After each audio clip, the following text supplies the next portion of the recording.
Pantaskah kakek Prabowo jadi pahlawan nasional, berperang tanpa senjata, pengikut Pangeran Diponegoro?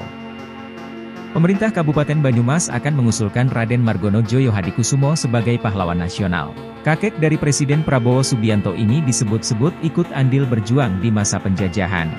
Meski tidak menggunakan senjata, Raden Margono punya andil lewat cara lain.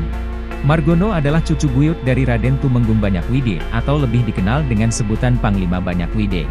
Sewaktu di Purworejo, Margono menikahi Siti Katoemi Wirodihardjo pada 1951. Dari pernikahan tersebut, Margono dan Siti dikaruniai 5 orang anak, salah satunya yakni Sumitro Djojo Hadikusumo yang merupakan ayah dari Prabowo Subianto. Jiwa nasionalis Margono mulai terpupuk saat bekerja bersama Muhammad Hatta.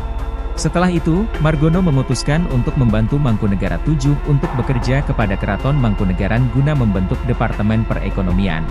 Saat itu, dia mendapat tugas dalam penyediaan bahan makanan, penyuluhan terhadap petani, mengurus jawatan peternakan, dan mengawasi rumah-rumah gadai.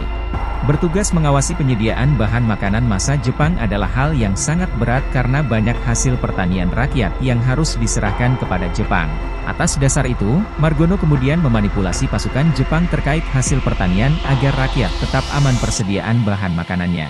Kemudian, Margono terlibat dalam mempertahankan kemerdekaan Indonesia dengan menyelamatkan aset BNI berupa emas seberat 7 ton saat Belanda melancarkan agresi militer II pada tahun 1948. Menteri Sosial RI, Saifullah Yusuf atau Gus Ipul menyambut baik usulan ini. Proses pengusulan gelar pahlawan nasional akan melalui tahapan verifikasi yang ketat.